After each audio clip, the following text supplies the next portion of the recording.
Hello and welcome to another exciting episode of the 6DOF Reviews podcast.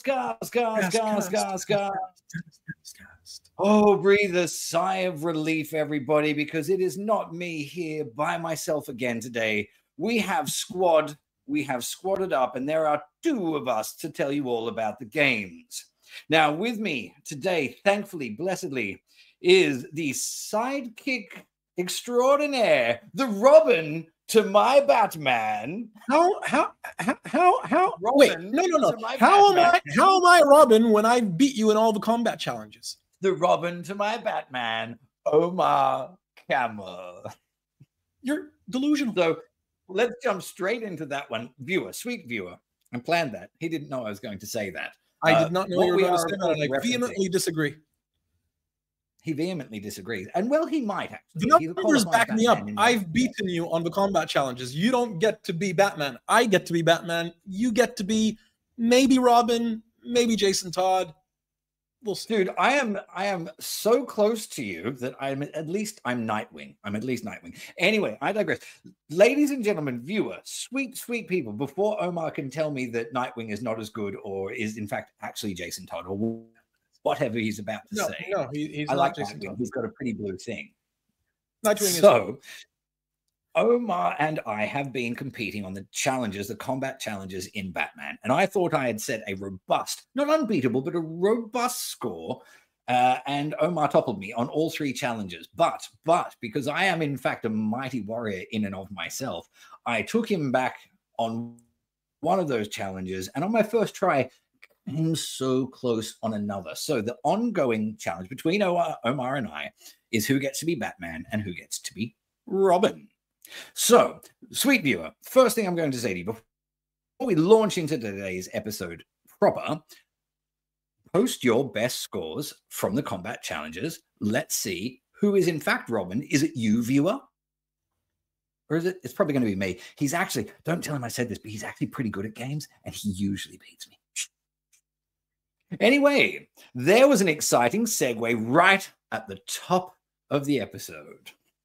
So let's get back into it, I think, because you didn't come here to hear about who was the better Batman. You came here to hear about games. Games, Omar.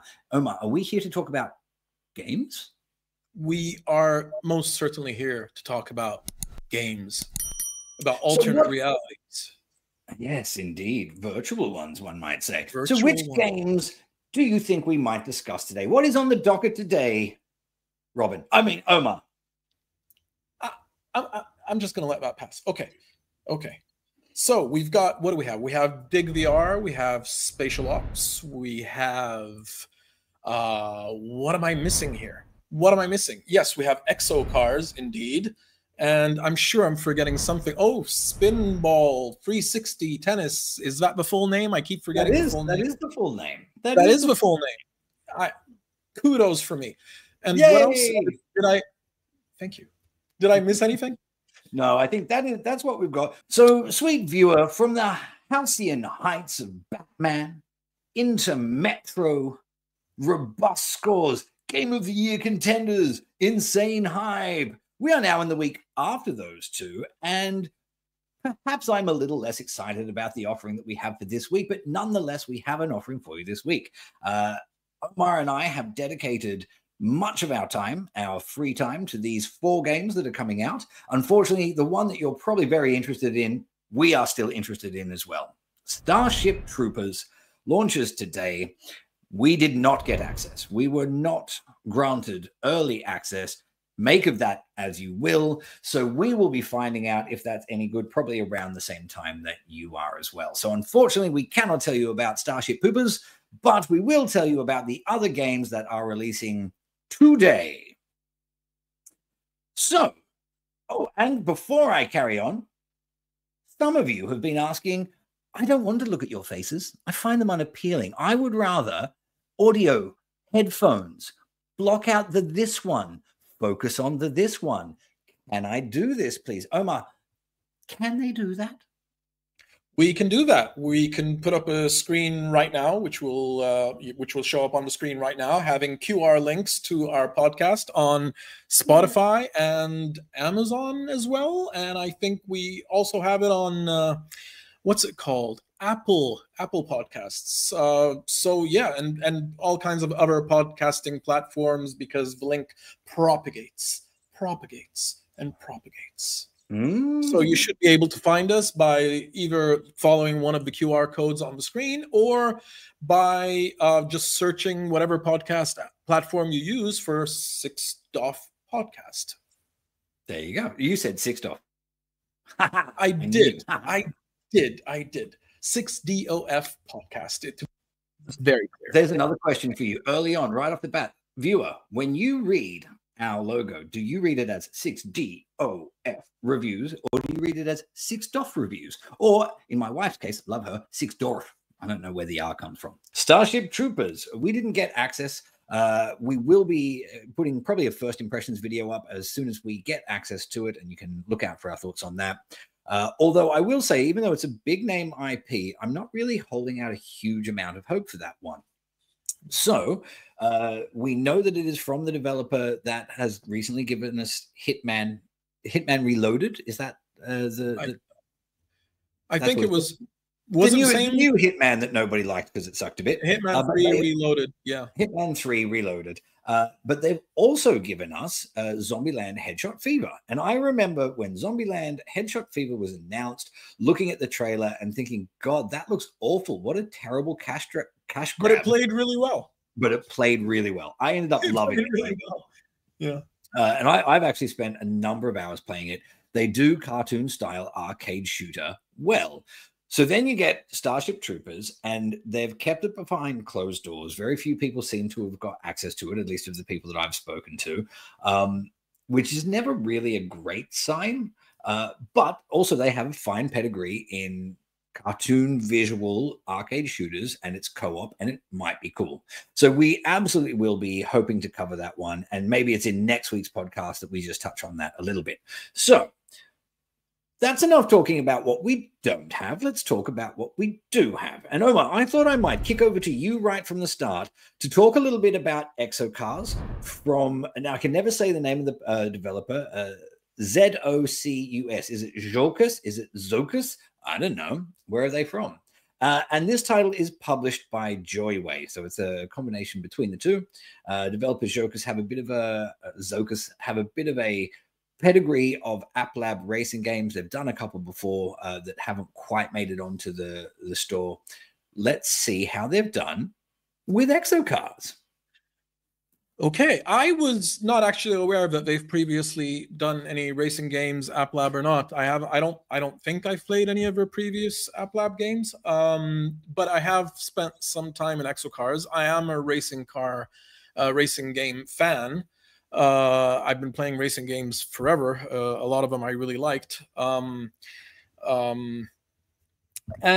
I can tell you straight up that I am not impressed by Exocars at all. The first time I played Exocars, I was initially very put off by the steering. It's got like thumbstick steering by default, and when you play using that, you're going to oversteer all over the place. My car was spinning out all the time. You've got accelerator on the right trigger button. You do have, you can sort of reverse by pressing the brake on the left trigger button.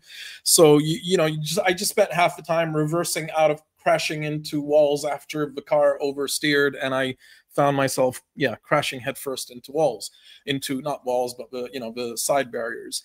I then changed the setting. I gave the game another go, and I changed the setting, and I made it so that instead of stick, I basically told it to turn off stick. It doesn't have a name for what I would call, I suppose, steering wheel or grip control.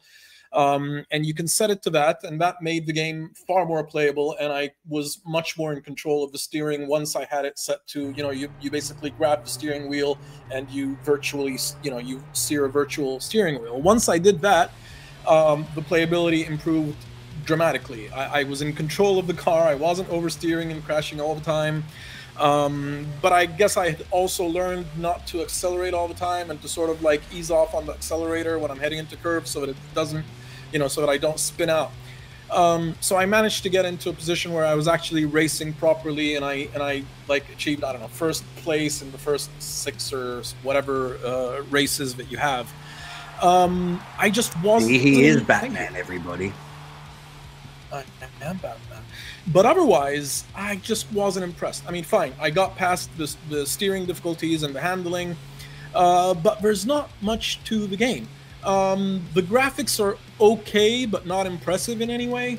The music is intolerably repetitive, and it sounds like like somebody stole a few riffs from Red Alert 2, if you remember that sort of sound. That sort of sound. It's got that sort of like heavy metal, sort of hard rock, but electronic in a way sound to it, and it just. But it's not like a long sequence that's repeating. Like the loop is maybe, I don't know, 8 seconds long, but it's just looping and repeating and looping and repeating. And first of all, it doesn't, at least to my ears, it doesn't fit the genre of a racing game or the style of a racing game. And second of all, it's just repetitive and boring. And yeah, it changes per level, but out of the, I don't know, several levels that I played, I heard nothing that I was like, hey, yeah, this one's cool. That did not happen. This makes me want to go fast. I mean, it's fast pounding music, but it's something about it didn't work for a racing game. Again, it could be the repetitiveness of it, it could be genre, it could be, I don't know what it was, it just didn't work for me at all.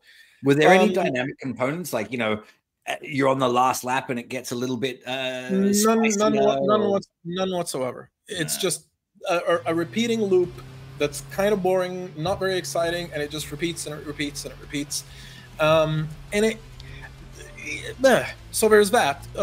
Otherwise, when it comes to, again, if you're a racing game fan, you expect, especially when the handling initially was off-putting, you expect that, okay, maybe I need to upgrade my car in terms of handling, in terms of, I don't know, whatever, you know, all the kinds of options that you have for gearheads, but it doesn't have any of those options. You can customize your vehicle. And it's one of the, I don't know, there's a name for it. I'm not enough of a gearhead to know the kind of cars. These are Exocars, I suppose. It's got a skeleton, and it's got a, you know, like a rib cage sort of car.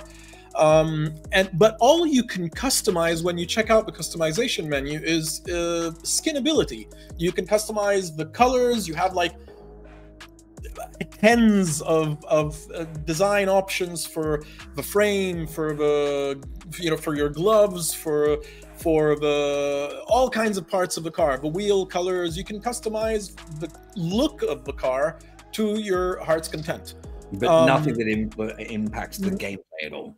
Nothing that impacts the gameplay in any way whatsoever, and they're all that kind of car. So it's not as if you're looking at different new cars, or you're not unlocking new cars or new kinds of cars or new classes of cars. You're essentially just unlocking color schemes essentially for your car and your gloves. So that also wasn't very impressive. But in addition to that, also when you're racing on the track, you start noticing these billboards that are basically saying, you know, if you want to advertise here, go to exo.com. And I'm thinking, if the game served its intended audience better, if it was better gameplay, if it was better handling, if it's a game that made me want to come back to it, if I was thinking, hey, love the gameplay, love the customizability, love the music, love everything about it, this wouldn't be something that I would even maybe comment on. But when you see that you've been given a very sort of meager sort of offering, it's not very impressive in any way, and then you've got ads thrown in your face or advertising space, you start thinking, you know, why was this made? If it wasn't made for the love of racing games, why was it made?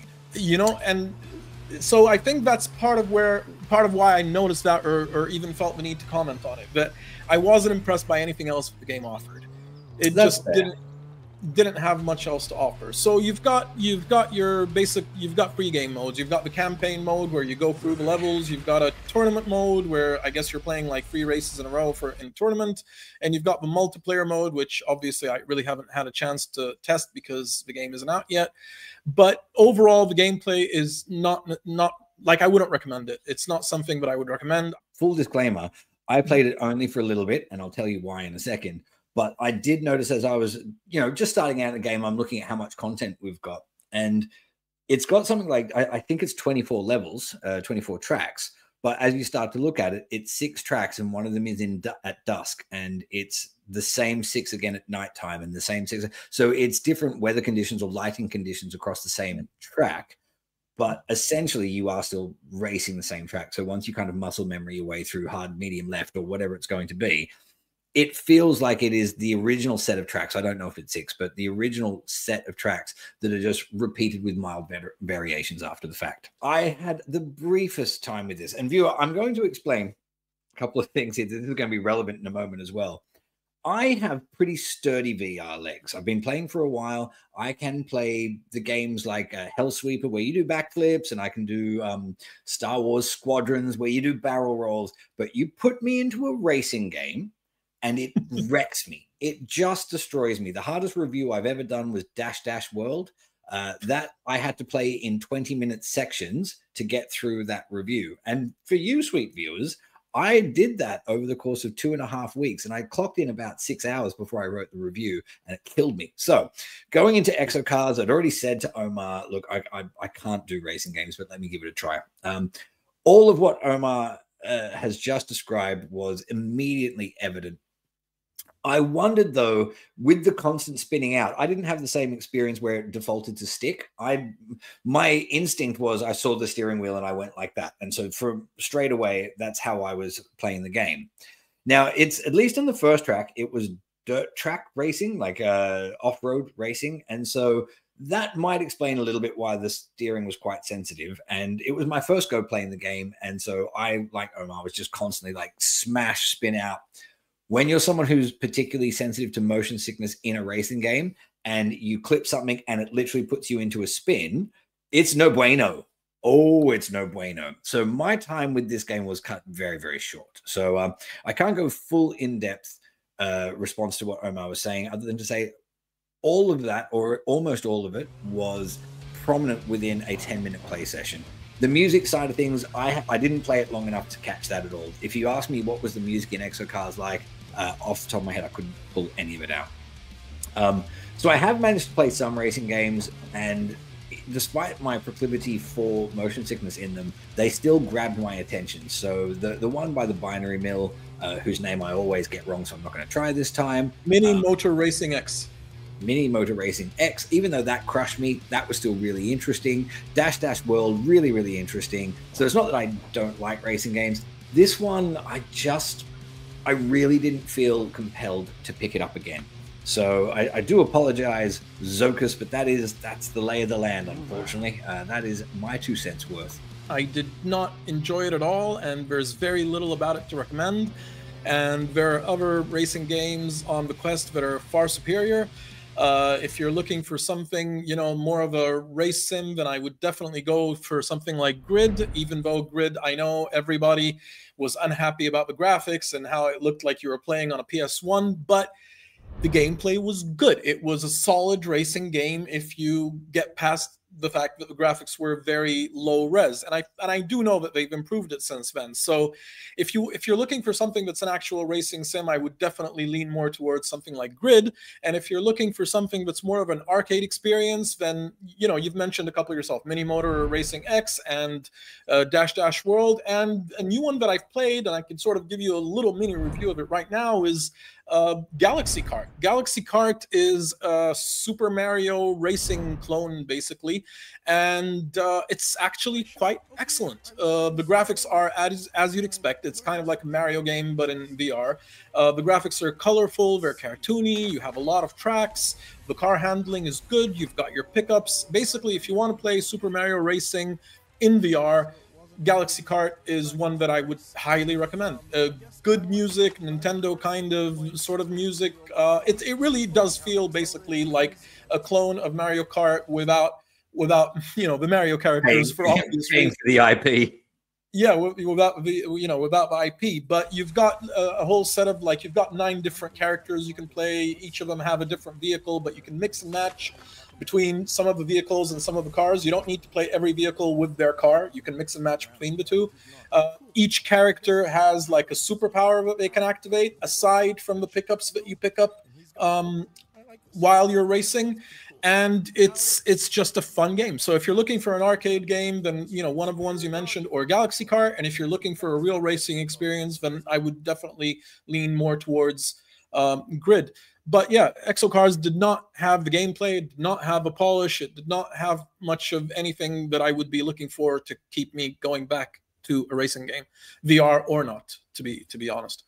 Sad times. Yeah.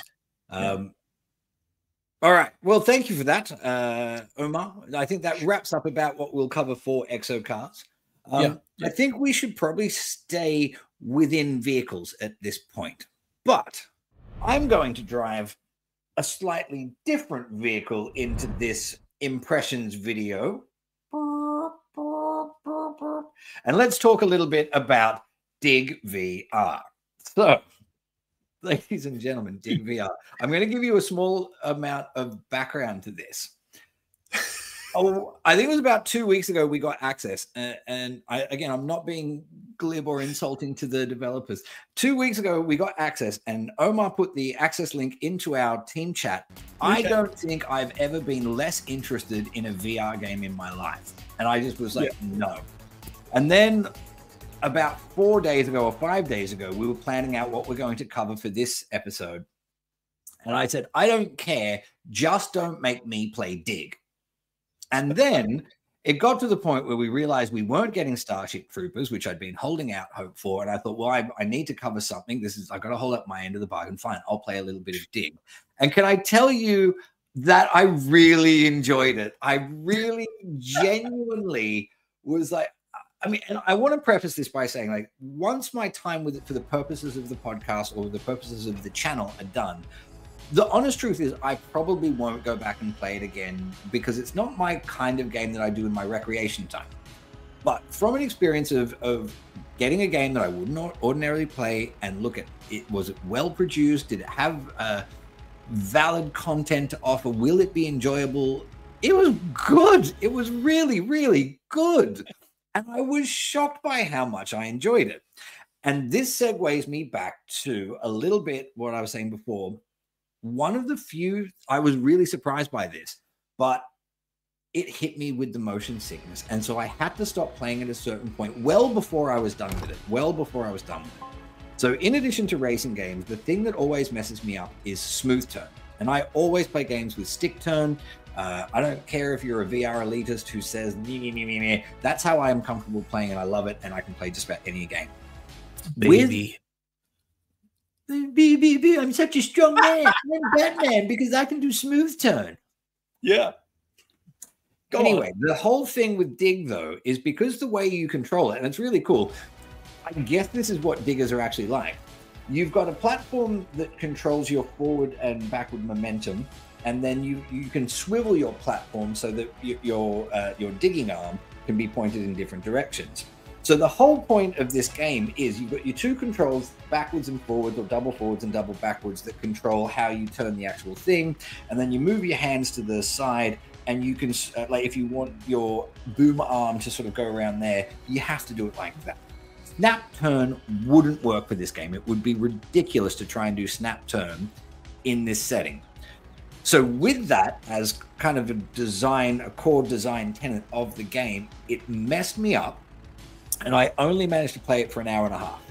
And that was in small increments. There's a multiplayer mode, and Omar and I were going to play the multiplayer mode. And I was playing a level, and he said, give me just a few minutes and I'll come and join you. And by the time he came to join me, all the constant turning, I was like, dude, I have to jump out of this. I'm about to make myself sick.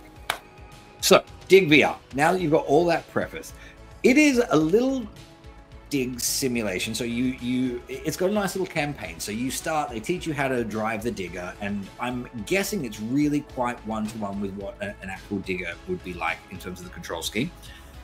You then start your own business, and you have one mini digger, and you go to your board of the local neighborhood, and you start getting jobs, digging out somebody's koi pond, digging a sewerage line, all the little jobs that you can do to start earning some money. And as you do harder and harder jobs, you unlock new diggers that can do even more impressive feats of digsmanship, and then get even more hefty jobs and so on and so forth. I think there was like 5 different categories of diggers that you could unlock.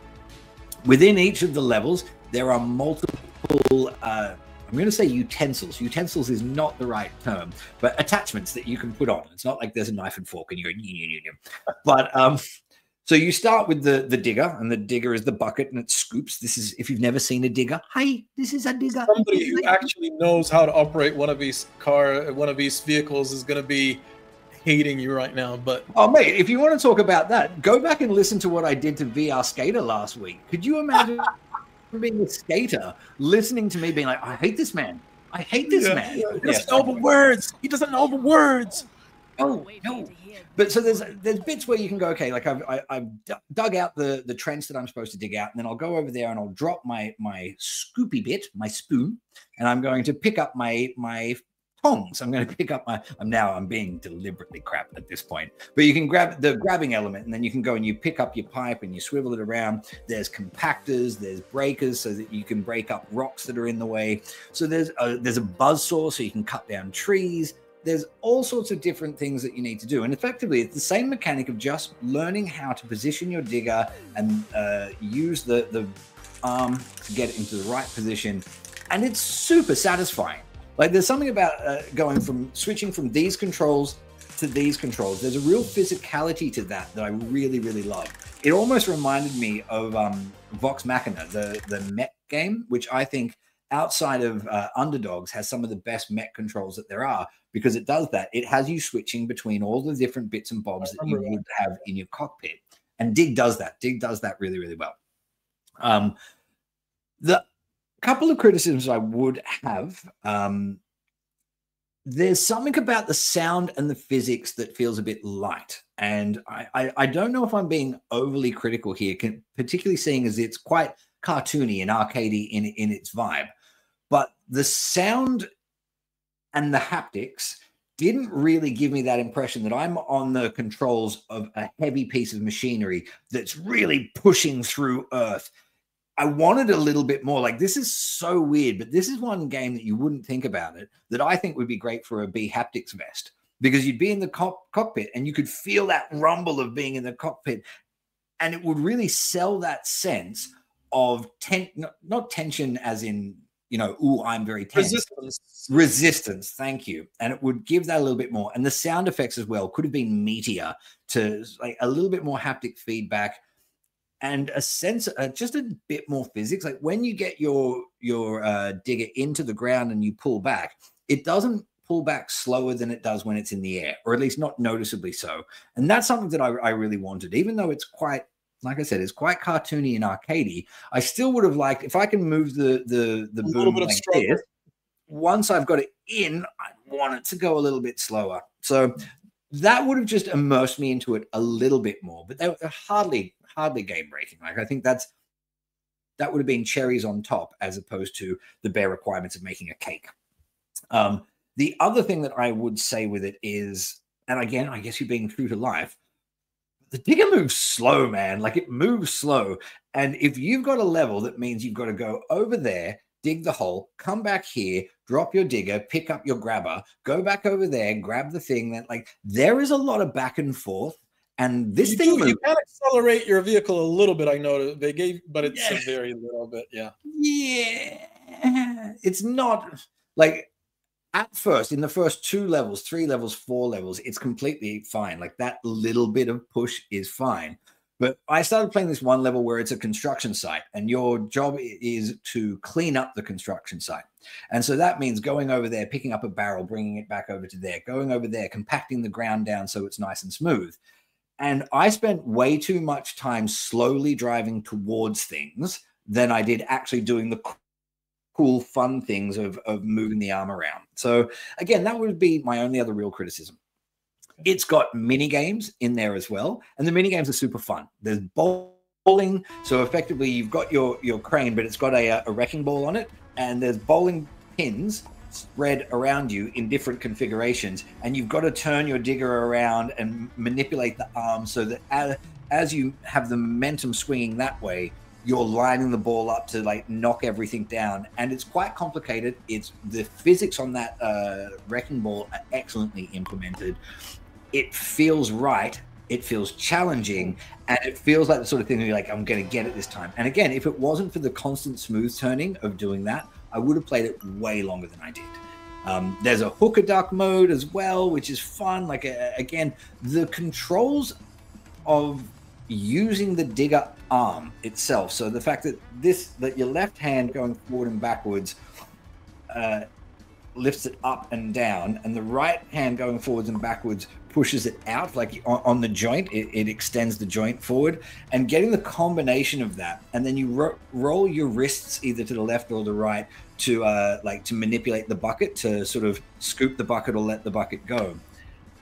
And it's so satisfying, man. I don't know why I didn't want to play this game, and I played this game, and I thought, you know what, I don't get into games like Power Wash Simulator or like a lot of these things, and I don't get why people do. And now playing Dig, I'm like, okay, I get it. I can see how this for somebody would be the same sort of fun that I have when I play Star Tenders or Clash of Chefs. And you get some people be like, God no, why would I want to be a McDonald's worker for fun in my Escapo goggles? Like, why would I do that? Escapo goggles. But for me, who used to run kitchens, and the timing and the time management and that zen satisfaction of being on top of all of it, I'm super into that style of game. So DigVR, little cozy number. I'm not going to score it because I couldn't play it long enough, but I will say, if you're at all interested, if you've looked at it and thought, I wonder what it's like, give it a go. Give it a go, because I was so pleasantly surprised by my experience with DigVR. Did you get to play it, Omar? Did I what? Did you get to play it?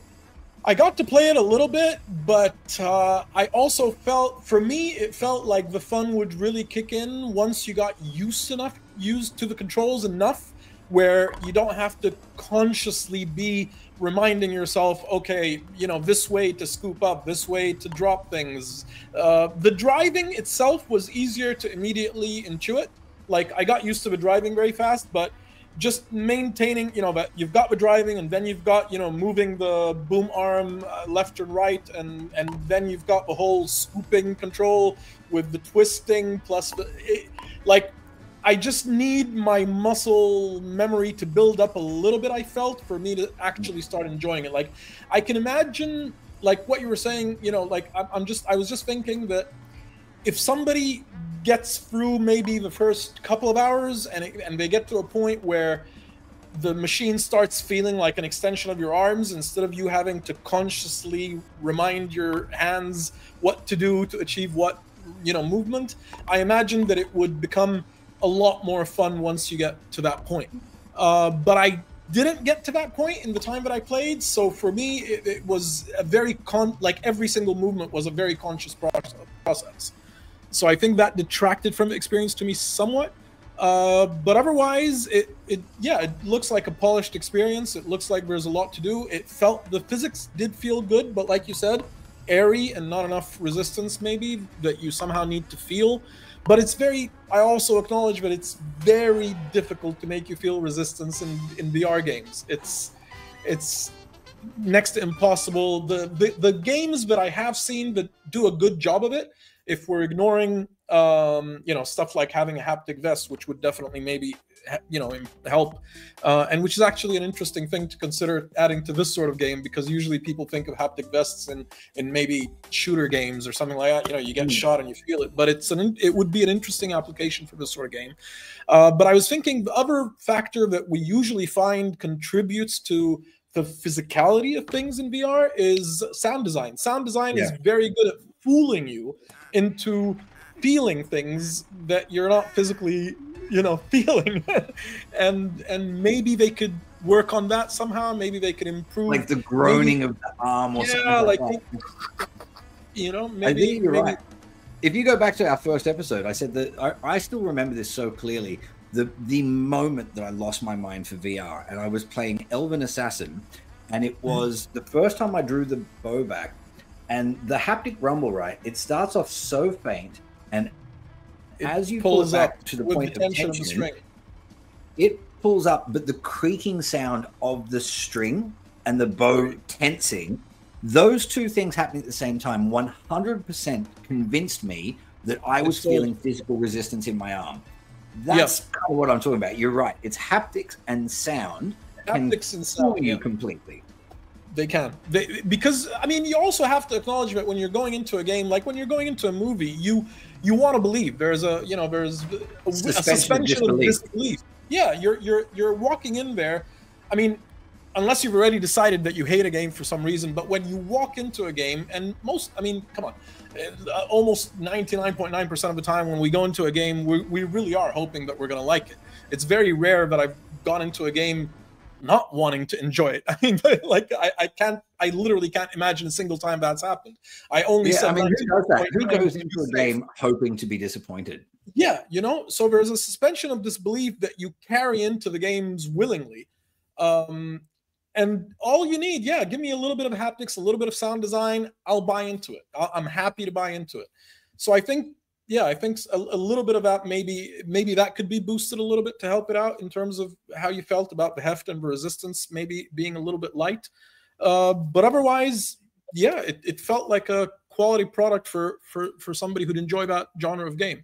Again, not really me. I can't imagine that I'd want to pop into it again. But a lot of people would like that sort of game. Like, we've seen how popular Power Wash Simulator is, and I'm not really saying it's the same sort of game, but I'm putting them under the category of games where you're doing sort of regular grounded things at an easygoing pace, something methodical, and seeing concrete results. Yeah, it's about wish fulfillment as well, right? Like, it's a fantasy fulfillment. There's many a small boy who is now a man who has always wanted to drive the digger. Like, you see that and you think, I wonder what it's like.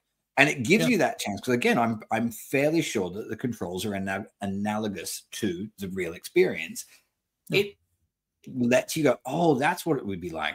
And you know what's interesting is, so I remember playing Border Bots, and the experience of playing Border Bots made me think that doing a job like that in real life would be fucking horrible. I'm sure that there are a lot of people who played Clash of Chefs and thought, oh my God, those poor people at Burger King. This, far from that, makes me think, well, if things go a different way, maybe I'll get a job as maybe I could get into that. That's like, it's that whole like peek behind the curtain and go, all right, cool. Fair. Now, because we are dangerously close to going along in the tooth, I think we should probably move on. Do you want to talk about Spatial Ops, or should I talk about Spinball 360 Tennis? Entirely up to you. I can talk about Spatial Ops first if you want, and then we could share our experiences. Let's do that. Spatial Ops. Spatial Ops. Now, Spatial Ops has two main game modes, and I could only really experience one of them. So one game mode is the single-player campaign, and it's got like 7 missions, I seem to recall. I'll put up on the screen if I'm wrong, but as I recall, it's around 7 missions. You're infiltrating like some enemy's base to save scientists and whatever, save scientists and engineers. It's one of those things where the plot is really just there to get you through levels. And then there's the action, man. Get us to the action. And then there's the multiplayer sort of arena mode, which I couldn't really get into a game, but it seems to be a lot more involved. You need to like create maps, and I suppose the maps maybe have to map into some sort of real environment that you've got. And so I'm not quite sure how that would work when your real environment isn't the same as somebody else who's playing. Does it then go for the lowest common denominator area that you both have, or how does it work exactly, or does it just keep relying on portals to get you playing or seeing? I'm not sure how it works in the multiplayer arena mode. I really don't know. I can speak for the single player campaign that I played. I played like maybe 4 out of 7 levels or so. And it's It's well made. It's pretty well polished. It's a very, very arcade-like experience. This doesn't feel like we're trying to be realistic or grounded in any way. It doesn't feel like a milsim in any way. It's not Splinter Cell. It's not trying to be. It's not Breachers. It's not trying to be. Essentially, what it feels like a mixed reality version of something like. VR Brigade or whatever it was called, or Time Crisis or something like that, sort of like a on the rails sort of shooter to some extent. You're basically standing in place, but the use of mixed reality is actually pretty cool. It feels good. You're standing in place, and when the game starts, it sets up like a perimeter around you. So there's a square, and you've got these four corners of the square that pop up. You see them well animated. Everything's well polished with this game. So you see them, the little sides sort of pop up as if they're projectors, and then the game basically creates portals that you interact with. So it either creates a portal in front of you, like basically 5 sides of a cube. You've got the 4 sides around you, and you've got the side on top. Nothing happens down, underneath on the ground, at least in my experience so far with 4 levels. Who knows what happens afterwards? But so basically, you've got 5 active sides of a cube. And what the game will do is it's using the portals to walk you through the levels. So you're in the portal, and you're either standing still or you're moving slowly ahead, kind of like you would in Pistol Whip. And you see engineers coming towards you to be saved by you, and you have to not shoot them. And then you see all the enemies, and you shoot them. You have a few holsters. You have, I think, around 6 holstering areas. So you can carry a grenade, you can carry a healing pack, you can carry guns. I did unlock the 5th and 6th things, but I don't remember if it was in the shoulder or not. I haven't used the shoulders much, but I think that's where they would go, because I'm seeing you've got 2 on the shoulder, 2 on the chest, and 2 on the hip. There you go. One thing I didn't like about the holstering, and I couldn't adjust, is that it felt that it was away from my body. Everything felt that it was like 30 centimeters away, like 1 foot away from where my body is. And I tried to look for a configuration menu to change that, and I couldn't find it. And I tried to tilt my head back and press the recalibration button on the Oculus, hoping that it will pull them towards me. It still didn't. It was just, everything felt like it was a little bit away, which is inconvenient because it sort of feels like it's too much in your line of sight. I want to see my holster when I look down. I don't want to see it while I'm looking ahead of me. And that was particularly if you have a health pack on one of the chest plates that you got. That was where I think that was really prominent. Like it was jutting out right here. It felt like it was. It felt like it was right here. The health pack for it would be the same as like a bottle of wine. It's like having a bottle of wine. You're right. Which is how I take my health packs. Let's face it. There you go. So. But those are sort of niggles, but they're real. They are issues that, I mean, they could just have it so that you can calibrate where the holstered things are in relation to your body. That's something that I imagine they could add easily enough in an update or patch or something. But when it comes to the gameplay, like I said, a portal will open in front of you. You're either static or moving forward with the portal. Enemies are coming. You're shooting them. You've got your shotgun. You can get a grenade launcher. You've got grenades. You've got a pistol. You reload by pointing it downwards when it comes to the pistol, kind of like Pistol Whip. With the shotgun, what? You don't like reloading downwards? The way the reloading I'll tell you what I thought of Spatial. I'll let you finish. Okay, so you reload the pistol by pointing downwards. You can reload the shotgun by pulling the thing. I don't know what it's called. Sorry, gun fans, but I love shotguns in video games, but I don't know what that thing is called. But anyway, just keep doing that motion, Omar. Just keep doing. Just keep doing that motion. You like that motion? Okay, so so. It's very arcade-like. You're shooting them, and then it's cool the way it's done, because you'll be playing against enemies in a portal that's in front of you, and then it'll say watch your 6, so you turn around, and then it's a portal that's behind you. Sometimes it's a portal opening to your right, to your left, a portal up above. If you've got drones attacking you, or if you're in a subway or in a train and somebody's attacking from overhead. So it keeps you very active. You're always twisting, turning around, looking in a different direction, shooting enemies. The shooting itself is very arcadey. and it kind of feels light. It's kind of, you know, those shooters that are, instead of like feeling like you've got a heavy sort of bang bang, it sort of feels like a sweep sweep sort of thing. Yeah, sort of pew pew. So everything's light. I mean, maybe I understand that it sort of fits in maybe with the aesthetic of everything being cartoony and fluffy and colorful, but even in cartoony, fluffy environments, I still want my guns to feel like, you know, I'm like there's some power in them. Like they've got some oomph. So the guns don't really feel like you've got the oomph. So yeah, that's my general impression of the game. Good graphics, nice action. It's pretty immersive in the sense that you do get involved. It does really feel like you've got these portals opening up in your room to another place, and you're shooting through them and turning around, like I said, back in, you know, between the different directions, paying attention to all that. So it keeps you very engaged. It keeps you very immersed. The implementation of MR is quite good. It's maybe one of the most fun games I've seen implemented well in MR.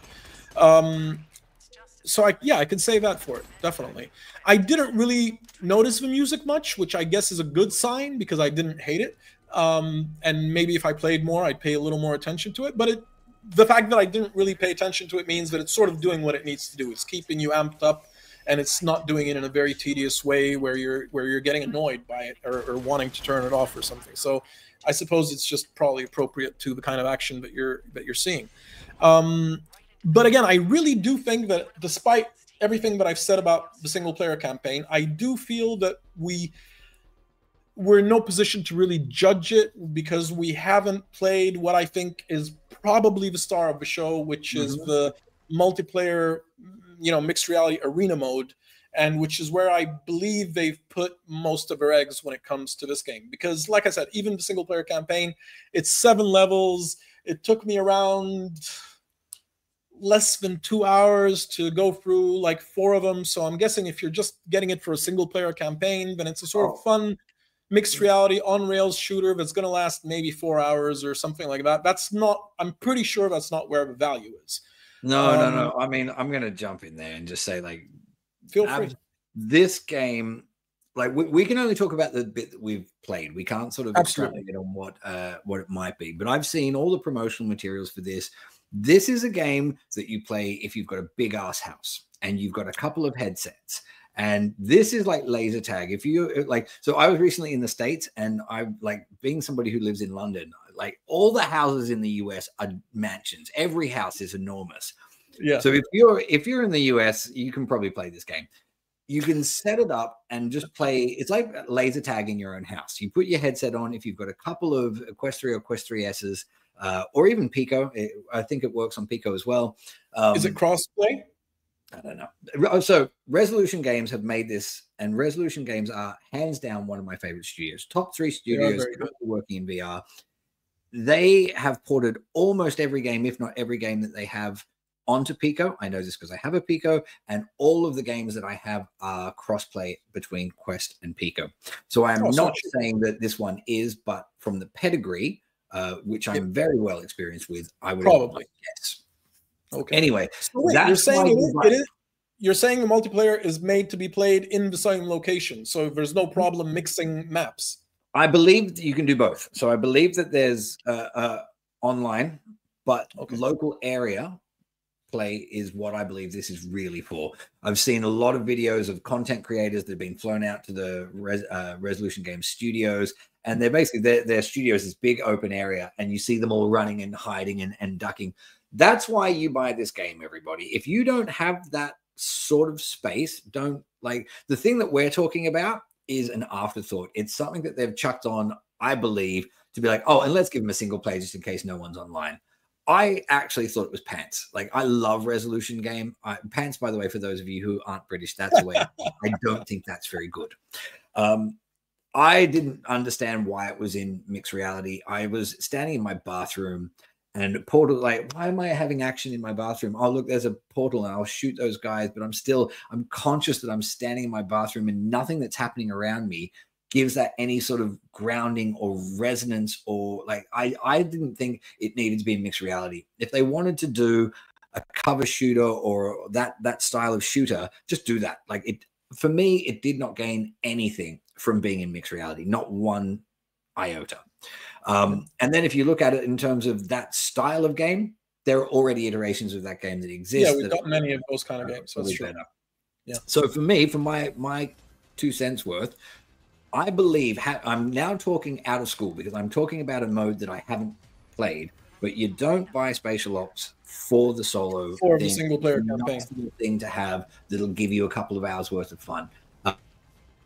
If you've got a big ass house, get this. And you've got 2 or more headsets. That's why you want this. And if I win the millions, that I will. I'll do that. I'll buy a big ass house and I'll buy a couple of headsets and I'll buy this game. That's my bit on Spatial Ops. I think from small pokey London house, it's no thank you. And small pokey London house actually, see what I'm about to do with this, segues me really nicely to our last game that we wanted to talk to you about, which is Spinball VR Tennis. Spinball 360 Tennis. That's what it is. Yes. So this is not a new release that's coming out today. This has been out for a little while. This is out in early access. I happened to find out about it from a Discord channel that I'm in, waiting for this new game called Disc, which is being made by Ep.6 and is a one-on-one. I'm hoping it's a bit like Spark, if you've ever played that, one of the best games that's ever been made. And they start talking about this, and I look at it, and Omar and I both like racket sports. We're both squash enthusiasts, and we both like racket club very much as well. I thought, Omar, let's give this a try. Let's see if it's any good. And good it is. So I'm going to make my segue make sense before I start talking about the game. Good it is if you have the space for it. Just like Racket Club, this is a game that doesn't let you shrink your size. You have to have 2 meters by 2 meters. And if you have less than that, don't bother. You can't play the game. It's an MR game that when you start up, it gives you a glass court measured to an exact size with a little net in the middle, a bouncy net in the middle. And if you cannot create a space that is that big, there's just no point playing it. I had to move furniture to play it, and when I did move furniture, I was able to really, really enjoy it. When I played it in a room without moving furniture, I did not enjoy it because I couldn't play it.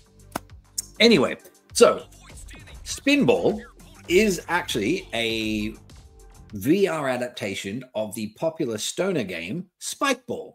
If you're not familiar with Spikeball, it doesn't have rackets. It's like like one of those mini trampolines in the middle, and stone dudes basically use their hands to hit the ball, and it bounces off, and then the other person has to hit it back on. And if the ball lands on the ground, you lose the point. And it's like hacky sack and all of these other like extreme college games and whatnot. Young, fit people playing this and throwing their body in the way is really impressive. If we can get some footage of Spikeball, like I love watching. There should be a Stoner Olympics, and it really. I'll look for some footage. But so that's Spikeball, and this is basically Spikeball in a glass box with a racket, and so that it's the same premise. So rather than hitting it over a net as you would in a traditional racket sport, you hit it onto the, I'm going to call it the net, but it's like a little trampoline, and it bounces off that, and then the other person has to go and do it. It has a real physicality to it. So the net is in the middle of the space that it plays, and because of the angles, you can't just stay still. You have to run around your room. You're constantly moving around your space. It's incredibly immersive. It really makes you think that you're like the amount of times that I wouldn't go for a shot because I thought I was going to trip over the imaginary net in the middle of my space, but it really makes you think that you're in there and that's a thing and you have to go around it, and it's really fun. Omar and I got to play it together. I played it against the computer a bunch of times. The only criticism I would really have for it, and I don't think this is like, it's not a 10 out of 10 game, but it's £12, and if you enjoy racket sports, it's well worth that. The only thing is the physics are really floaty, and it's got that future sport element to it where it's almost like gravity's been turned down a little bit, and it does work, but it also works against it a little bit. If you could have a little bit more of Racket Club's physics where you can really put chop and spin and start to do trick shots, and there was a little bit less of this sense of, oh, the ball's going over there, I think you could probably get away with playing this game, shrink the court size down slightly, shrink the net size down slightly, and then give it some more realistic physics. you'd make it more accessible to more people, and it would become even more fast-paced. And then what I think, so stop doing that, Omar. I'm correct always. I'm Batman. I'm going to disagree with a couple of things, but I'll wait for you to finish. And then I was just about to say, then throw in the point system from Racket Club, where it's an escalating, like the longer the rally goes, the more points it's worth, and bam, I'm all up in this game. So this is sort of an early impressions of it. I think if you know that you like racket sports, if you've got a 2x2 space, I don't know what the player base is like. I only played it online against Omar. I sort of found a person to play it against and played that way. But I had a thoroughly enjoyable time, and I would say that I will continue to enjoy it up to a point. Up to the point where every time I play it, I have to move furniture. Soon, that will become the thing that stops me from playing it less than the game itself. Omar, what did you think of it? Well, before I tell you what I thought of it, I'll ask you a question. Would you rather play Spinball or Racket Club? I actually kind of would prefer Spinball. Well, okay, Spinball with, again, I wanted the physics to be a little bit different. I didn't want it to be quite so floaty. With slightly less floaty physics, maybe a smaller ball even. I tell you what, if Racket Club did Spinball as a game mode, I would 100% get back on for that. But you know Racket Club burnt me. You know I know because we had issues getting games going together. I know. But Racket Club is also one of those games where I have to move everything around my house to play. You have to shift things. I know. Well, okay. Here's where I agree with most of what you've said. However, I think the physics have to be floaty and almost as floaty as they are in Spinball, because otherwise, if the graphics were less floaty, the ball would be moving too fast for you to be able to run around the net and catch it if the player is shooting it somewhere where you're not ready to respond to it. I think that works I think faster gameplay with less floaty physics would work if you had a half and I had a half, something like Racket Club or something like that, where, or at least, you've got 180 degrees to take care of and I have my own 180 degrees to take care of. Then you'd be able to cover that space in the amount of time that a non-floaty ball would allow you to have. But I think the floatiness is a function of you having to sometimes go all the way across the trampoline or net, whatever you want to call it, all the way across to the other side of the space to hit the ball. So I think that's just totally. I 100% agree with you. I just like it turned down a notch, just a notch. Possible? I suppose that's possible. Maybe there's a sweet spot in there that would satisfy, your want for it to be less floaty, but also allow players to run around. I'm not quite sure. And it is interesting that even though we both know the trampoline is virtual, we kept running around it instead of just crossing straight into it. So I find that interesting. And I guess it's just a mental, like it's your brain running on its own programming. And I suppose if you can, cross it a few times on purpose, your brain is going to learn that, hey, it's okay to do that, and you'll be able to respond quicker. But I also think that would sort of break the immersion to some extent. If you start seeing players just crossing the trampoline all the time, I think it'll sort of break the suspension of disbelief to some extent, and it'll take down the immersion a couple of notches. So I'm not sure it would be, I'm not sure it would be to the benefit of the game's engagement. The only thing I'd say against it, and I totally agree with you, what it does is it gives you hands and a head. So if you see your opponent, you don't see them walk through the net. You just see that there's a head that floats that way. And because the gameplay is quite fast, I think you wouldn't necessarily be cognizant of the fact that that's what they're doing. So I think you might think, hey, as far as you know, they've jumped over it. They've taken a big step because it's not that big. Okay, that's a fair thing to say. Yeah, that could well work out.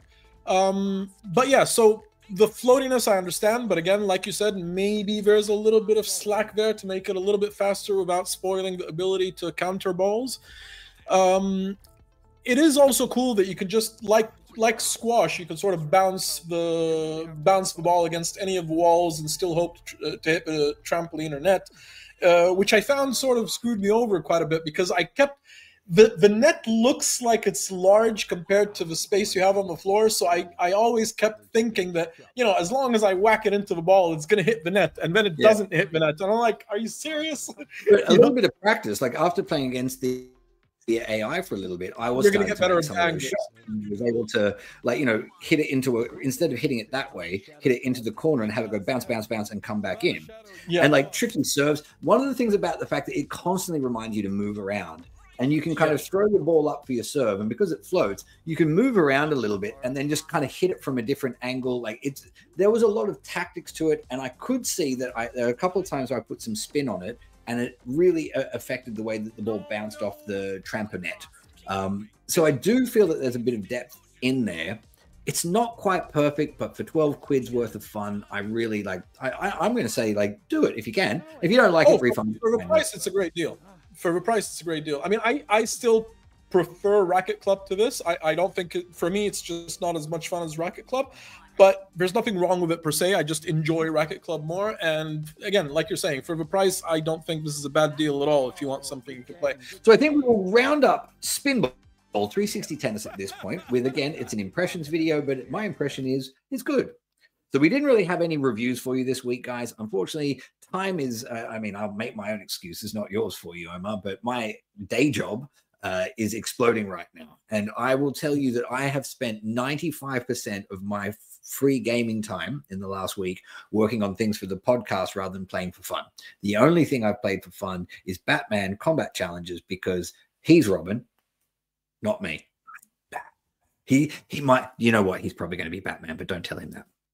So the last thing we'll do, we're not going to have time for our topical discussion again. I think I might, like, at some point, I'm just going to put a rant together and release it as a separate. Unless you've got 5 minutes to deliver it in. No, because we want to say, we want to jump into the chat from last time around. Go ahead. We are well over time. I think when you cut the various pieces that we've recorded this together, this is probably like a 90-minute episode. So I think it's best that we carry on. Okay. But as right. always, we have our people that jump into the chat every week and give us their best tidings. And I just want to mention, we've got our usual suspects now. Actually, after only 6 episodes or 5 episodes, we've got Corvaughan, Stuart Burns, Super McFluffy Pants, and Lord Val from Hell. These guys are leading the charge on being with us every week, commenting every week. I know there are, of course, other people as well. Black Market Honey. Black Market Honey. How did I not say that? The Master Caesar has been popping in regularly as well. BL Clark has been popping in regularly as well. So before we go through individual comments, I just want to say thank you everybody who was not nasty to me about the voice acting that I did last week. In fact, some of you were very forgiving, and I do appreciate that. I did cringe when I heard it back. I did kind of go like, oh. It was funny. Anyway, it is what had to be done. There was no other way to do it, and I did. I did what I did, and I stand by it. Anyway, so the first comment that I really wanted to address, and this is from our boy Stuart Burns. I didn't reply to you in the comments because I wanted to answer your question, and your question was around how do we do reviews in situations where all of us have played it. What's the format for that? And the reality is, we will have discussions between us, but if you are assigned that review, you get to be the voice. That is it. You cannot be questioned. If you put your review up, your review is the word of 60 OF reviews. Sometimes we will have debates within the team, and we'll all, like you're seeing through this podcast, we will quite often do that. But at the end of the day, if you've been assigned a review and you want to score a game in a certain way, that is your prerogative. And I think that's because we all have respect for each other and our viewpoints, and we understand that even if ours aren't the same, you know what? If you're reviewing that game, that is your game to review. I really like the podcast format because what it does is it gives you a peek behind the curtains. And I think there are 2 big examples, and I wish that we had all been here last week because Batman, we don't all agree on, but nonetheless, like the score stays, and I will defend it to the death because that's how we roll at 60 OF reviews. Metro, again, we didn't all agree on that necessarily, but again, defend that score because that is what the reviewer at the time thought. And we've all had some spicy scores at times where we've put something, I loved it, I'm scoring at this, and somebody else has been like, oh, really? Or we've had other ones where we've trashed a game and people have said, ah, dude, I think that's, ooh, that's harsh. If you are the reviewer and you've engaged in the discussion and you can stand by your words, that's it. So there you go, Stuart. That's how we roll as a team. And I remember, like, there was the episode where, you know, you were sort of thinking between 8 to something like that for Vendetta Forever, and you had a conversation with Doc, and you were persuaded to nudge it up to 8.5 based on the feedback. Yeah. So we, you know, a little bit of that happens. Exactly that. We will always discuss it in an instance, and because usually what will happen is Omar will be the steady point. So whether Doc or I are reviewing, Omar will usually get the game as well. And so even if he's not reviewing it, he will play it and he'll be able to ask, like, Omar's questioned me, not on, are you sure about the score, but what about this? What about this? And as long as I've always been able to come back and say, these are the reasons why I'm giving this score, Omar has never once asked me to push a score in any direction. So there you go. That's the answer to your question, Mr. Burns. Lord Val from Hell, I hope I kept you company well on that hour train ride that you had. I wouldn't be offended if you made it for 20 minutes and then thought, well, there you go, Pete, that was nice. It's a shame that you didn't like Metro. And again, this is one of those things where it's horses for courses, isn't it? There are a lot of people that would go, oh, actually, you know what? That's too much story for me, not enough action, which, to be honest with you, I thought that was going to be me. I remember saying to Omar, I'm not excited for Metro at all. It looks like it's going to be too slow. And I was really surprised when I played it, went, oh, fuck me, I like this. It's really not the sort of game I would usually like. I found the different reactions to Metro quite interesting. I was very surprised that some people found it dull. I didn't find it dull at all. I found it engaging. And I remember, like, even Doc was talking about how some of the conversations were too long. And I was like, they didn't feel too long for me. Like, but I guess it's just whether or not you're getting drawn into the story, and if you find the writing good or if you find the characters interesting. But yeah, I noticed, like, some of the comments really agreed with my review and thought it was a great game. And I know other outlets, other press outlets or whatever, also thought it was a great game. But then I've seen others where, not for me. Yeah. I mean, the Eurogamer. I read the Eurogamer review, and I'm always hesitant to read flat screen publications reviewing VR, but I had a look through it, and I thought they had some really interesting takes in there as well. Not necessarily ones that I agreed with, quite different to your own. I mean, they said the first half was excellent, and then it kind of bogged itself down a little bit, which I can't comment on because I'm still trapped where I was a week ago. Okay. Let's see. We got Andre Billups is agreeing with me. Yay! Everybody has said that I was amazing for doing it by myself. You're all so kind. Petrus, you were amazing. You said some lovely things. The Master Caesar, I'm so glad that I'm not the only person that played Brazen Blaze and enjoyed it. I really, really think, like, it's such a shame to me that those reload times were so long, because I really thought the gameplay loop was fantastic. I wanted it to be so successful that new characters and new levels were constantly coming out. And I'm really afraid that game may have died off a little bit, and it's just because of that. So I was really happy to see somebody else who had played it come in and say, yeah, I totally agree. I think we've noticed it just brings up that point about a lot of games, maybe not that many, but a lot of games make the mistake of making it take too long to get back into a game. I remember the first time we really experienced this was when we were playing mech, what was it called? The mech, oh God, I forgot what it's called. The sports game with the mechs, with the shooting the mechs, like rocket, where you're shooting into the goals, the big one with the... Oh, Ultimex. How did you forget? That was one of our favorite games. That was one of our favorite games. And I just remember every time we finished a game, we were begging for there to be a rematch button. Just give me a rematch button. Why do I have to exit after playing the game, go back to the menu, reconfigure a new game, seriously, just all we wanted was just one little button that said rematch. And I think some developers really underestimate the value of being able to get back into gameplay immediately, very quickly after you finish a game, because that's the window where somebody is either going to keep playing your game, or if it takes too long to get back into another match, they're going to be like, you know what, I've got other things I need to do. You know, yeah. And it's so crucial. It really is crucial to the stickability of games. And I just really wish more developers would understand how important it is that, you know, I'm into your game, I'm enjoying your game. If the game ends, let me get back into it as soon as is humanly possible, because otherwise there are a million other things in life or in VR that I could be doing instead of feeling that I'm sitting there waiting like a minute or 2 minutes or 4 minutes to get back into another round. Let me get back in straight away. A lot of games, I've got 15 minutes to play. Like the amount of times I'll message you and be like, dude, I've got 15 minutes to play. And if it takes 6 minutes to get into a game, I should have just played a single player experience. I should have just played, yeah, absolutely. So anyway, let's continue with our... Make it quick. Yeah. Go on. Let's continue just rounding up with our last one, because Super McFluffy Pants has just chucked a comment in actually 4 hours ago. So it's a very recent comment. This will give away when we're doing our recording. And Omar, what do you think about this? Now that you are a famous solo YouTube podcaster, Pete. That's me. That's me. What shall you call your flock? Will I call them the Little Pete's? Will I call them the Unfortunate Ones? Hey! Or will I call them the Classy Chappies? I wonder. I've just seen this now. I wonder, what will I call them? The Unfortunate Ones has a ring to it, and it could be ironic. Because the Little Pete's kind of sounds like something you should keep in your pants. Yes, it's a bit of a euphemism for my apparently my many peni. No, thank you. We will hard pass to that one, and we'll come back. I like the Classy Chappies. We can all wear top hats. The Classy Chappies sounds good.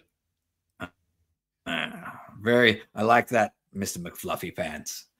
So just a quick roundup again. We have Simplex PL, a great episode. You cringed at the voices. I cringed at the voices with you. Yes, they were terrible.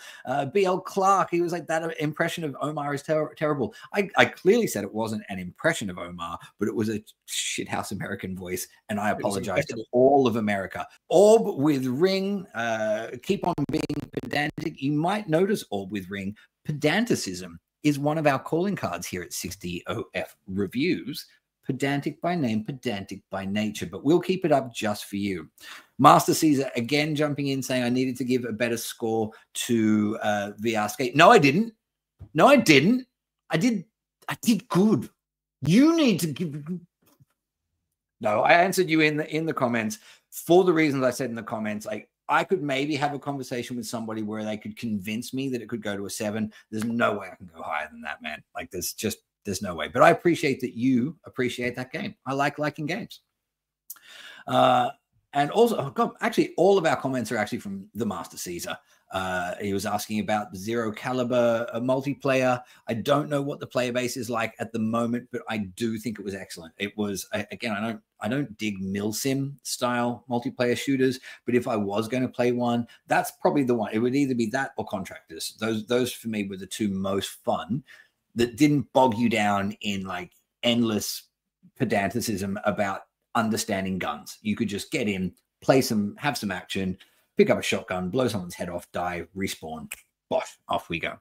So everybody, if I missed your comments, I'm so sorry. I read them all. When I put myself out there as a solo entertainer, I hung on these comments because I was really afraid people were going to come in and say, that was trash. I'm unsubscribing. You suck. And thankfully, I told you did a great job. So huzzah, huzzah, huzzah. And at that, I think we should probably leave it, Omar. I think when the editing is all said and done, this is going to be a 4-hour episode. And I do actually need to get back to work. There you go. So until next time, this is 6DOF Reviews podcast, saying happy gaming. Bye-bye. And see.